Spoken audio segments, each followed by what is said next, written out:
Imagine this. A child sits alone, not in darkness, but in the center of a bustling, sunlit room. Laughter and conversation swirl around them like a current, but none of it touches them. Their presence is a silent, living parenthesis in the story of their own family. This is not an absence of love, but a specific, paralyzing form of it, the love that forgets to look. You carry that child within you. We all do, in some quiet chamber of the psyche. But here is the devastating paradox. From this profound neglect, two antithetical giants are born.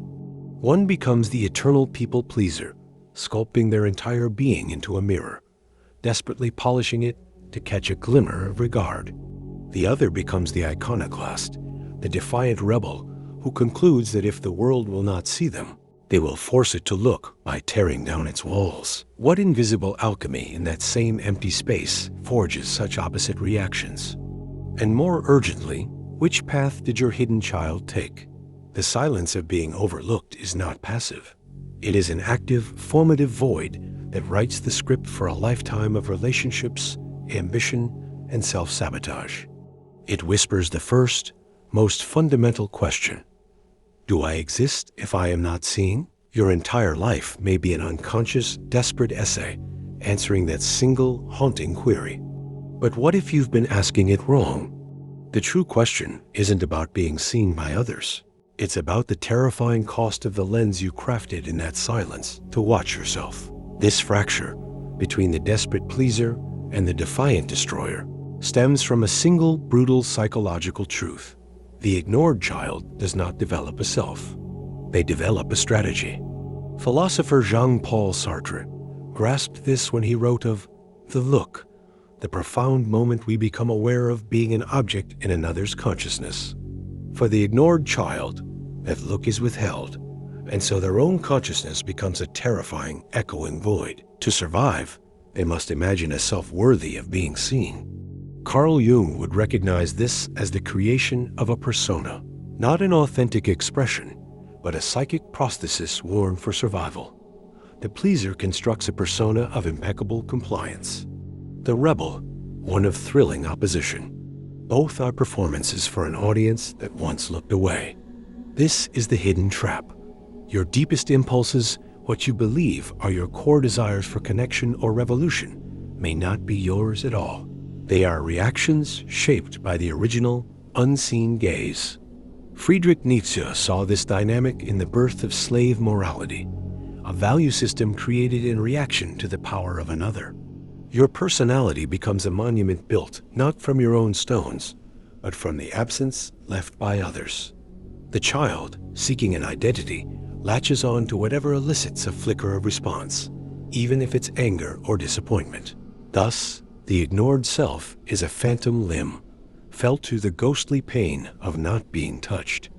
You spend a lifetime trying to prove you have a body, not realizing you built your entire reality around a wound. But what is the true cost of living inside this borrowed architecture? If these hidden psychological patterns are resonating with you, consider subscribing. Your engagement, likes, and thoughtful comments fuels our deep dive into the architecture of the self. The architecture of the ignored self is not a sanctuary. It is a hall of mirrors, and the consequences are neurologically and existentially etched into your being. Cognitive biases become your jailers. The confirmation bias relentlessly scouts for new evidence of your invisibility, transforming neutral glances into dismissals. The spotlight effect paradoxically torments you. Convinced your perceived inadequacies are glaringly obvious, you shrink further, perpetuating the cycle.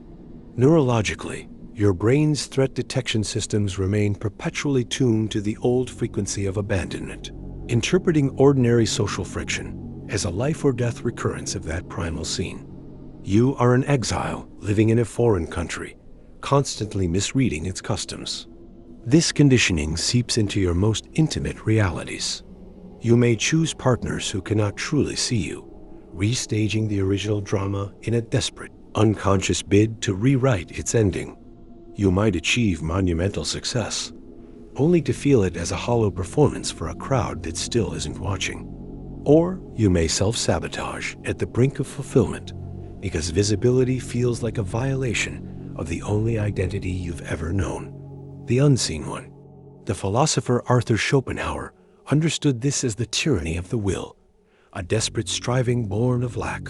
You are chasing the phantom of validation to fill a void that was created in another person's negligence, a quest that can never end. But if this prison is so seamless, its walls so familiar, they feel like your own skin, where does one even find the door? The rebellion does not begin with a roar, but with a horrifying, liberating whisper. You must stop performing for the empty chair. The audience you have been pleading with or raging against for decades is not here. Your freedom lies not in perfecting the strategy, but in annihilating it. This requires a counterintuitive inversion. Instead of seeking a new, better reflection in the eyes of others, you must become the one who sees. This is the Viktor Frankl shift. Between the stimulus of your old wound and your response, there is a space. In that space lies your power to choose your own meaning. You must, with deliberate, almost surgical cruelty, dissect your impulses. Is this desire truly mine, or is it the ghost of the child, still holding up a drawing to a turned back? Start by committing small, invisible acts of authenticity. Choose the meal you want, not the one you imagine would please a phantom critic. Voice the quiet opinion that holds no strategic value. This is not selfishness.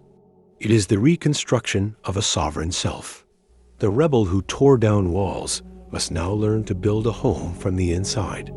The pleaser who polished the mirror must now turn it inward, not to judge, but to witness. You withdraw the projections. You cease feeding the old narrative with your interpretations. You become the silent, attentive parent your inner child never had, not through indulgence, but through unwavering, present attention. This is how you reclaim the identity that was never mirrored, by becoming the source of the light, not its desperate reflector. But this raises a final, profound question. Who is the you that remains when all the strategies finally fall away? The ultimate truth is this: the ignored child was never incomplete. The void you have spent a lifetime fleeing was not a lack within you, but a vacuum created around you. Your most authentic self was not absent. It was preserved in that silence, like a seed in winter, untouched by the distorting projections of others. The philosopher Alan Watts spoke of the real you as the sound of the rain, not the person listening to it, the raw, unmediated experience of being. That child in the sunlit room was not an empty parenthesis. They were a whole, unedited sentence that no one bothered to read. Your rebellion leads you back to that sentence, not to the story of being ignored, but to the profound, pre-verbal consciousness that existed before the story was written. This is the final paradigm shift. Your deepest wound contains your greatest integrity. The very fact that you had to construct a false self means a true one existed to be protected. That pristine awareness, the one that felt the sting of invisibility so acutely, is your compass. It is your capacity for depth, your sensitivity to unseen truths, your refusal to be placated by cheap validation.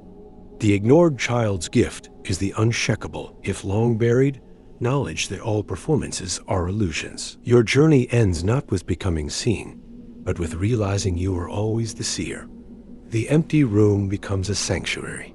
In the profound silence you once feared, you now meet the one who was there all along. Not a ghost, but the only real thing. If this final realization offered a new lens to see your story, please subscribe.